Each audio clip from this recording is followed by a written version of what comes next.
हाँ जी सर करें। ठीक है।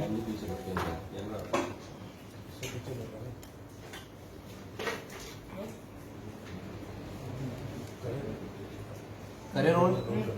जी सर बताइए किस तरह से सफलता मिली, कौन है, क्या वजह रही?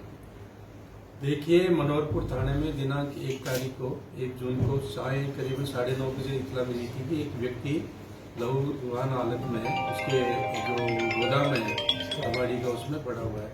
इस पर सूचना पर हमारे थाने से एसएचओ और अन्य अधिकारी वहाँ पे पहुंचे, उसके परिजन भी वहाँ पे पहुंचे। तो जो उसका मालिक था पप्पू और रामोतार असवाल, जो लहूलुहान हालत में वहाँ पे पड़ा हुआ था, जिसके सिर पर, हाथ पे और गर्दन पे गहरे घाव के निशान थे। हॉस्पिटल लेके गए तो उनको मृत घोषित कर दिया गया। रिपोर्ट पर हमने प्रकरण पंजीबद्ध करके इसमें अग्रिम अनुसंधान शुरू किया। चूंकि ये कम्प्लीटली ब्लाइंड मर्डर था और बड़ा सेंसेशनल मर्डर था, पुलिस के लिए बहुत चैलेंज था। इस पर हमने अलग अलग टीमें गठित की। इसमें हमारी साइबर सेल, हमारी डीएसटी, एडिशनल एसपी शाहपुरा के नेतृत्व में वहां सीओ रामोतार जी और अन्य एसएचओ को लेके और लगातार हमने प्रयास करके इसको हमने कल इसका आज खुलासा कर रहे हैं।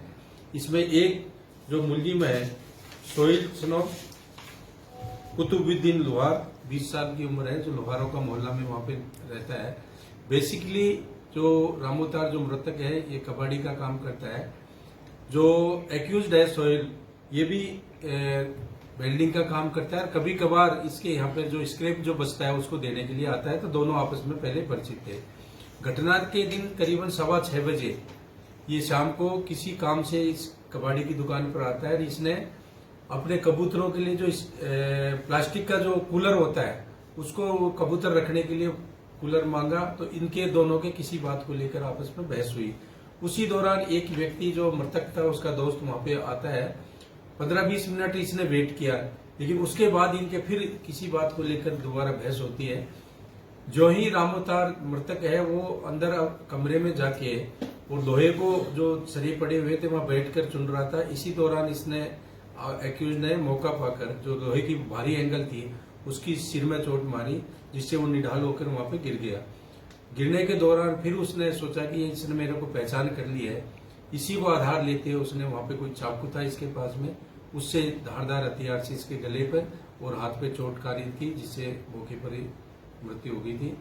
इसमें हमारी टीम ने लगातार इसमें मेहनत की है। काफी सीसीटीवी फुटेज टेक्निकल आधार पर इस वारदात को खोलने में कामयाबी हासिल। एक ही आरोपी है सर, फिर भी इसको पकड़ने में इतना टाइम कैसे लग गया सर? देखिए, कम्प्लीटली ब्लाइंड मर्डर था, न इसमें किसी तरह का कोई क्लू था।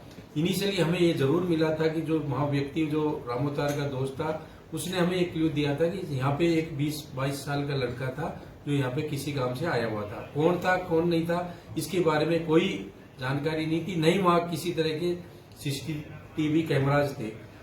लेकिन हमारे गुप्त सूचनाओं से प्लस वहां पे जो पूरे शहर में अलग अलग जगह से कुछ सीसीटीवी फुटेज खंगाले तो हमें ऐसी कुछ क्लू मिले कि ये जो एक्यूज था आते और जाते कहीं दूर जाके वहां पे दिखाई दिया। इस आधार पर हमने सस्पेक्ट मानते इसको लाके गहनता से पूछताछ की तो इसने वारदात करना कबूल किया। एक ही वजह में सर इसका मर्डर कर दिया, तो क्या सोहेल का पहले भी विवाद था और पुराना ट्रैक रिकॉर्ड? सोहेल का जब हमने इनके परिजनों से मालूम किया तो ये सनकी मिजाज का था और थोड़ा एग्रेसिव प्रवृत्ति का था। तो उनका ये कहना था कि हम कभी भी इसको अकेला नहीं भेजते थे किसी भी काम में। जैसे इसके फादर के साथ ये काम करता था और जब भी हमने इससे इंट्रोगेशन किया जब भी इसका जो व्यवहार था बड़ा एग्रेसिव था। तो इसका चूंकि इनके जो हॉट टॉक्स हुई, जो गाली गलौज हुई, वो इसका कहना था कि मेरे को वो अखरी और उसी के लिए मैंने सबक सिखाने के लिए इस तरह की इसके चोट मारी। चोट मारने के बाद में चूंकि इसको पहचान नहीं ली इसलिए इसने इसकी मौत के घाट में। सर सोहेल का कोई वैसे कोई पहली बार 20 साल का है, मर्डर की गई, पहला कहीं मर्डर की कबाड़ी लेता है मृतक जो है हाँ बंदे से ये तो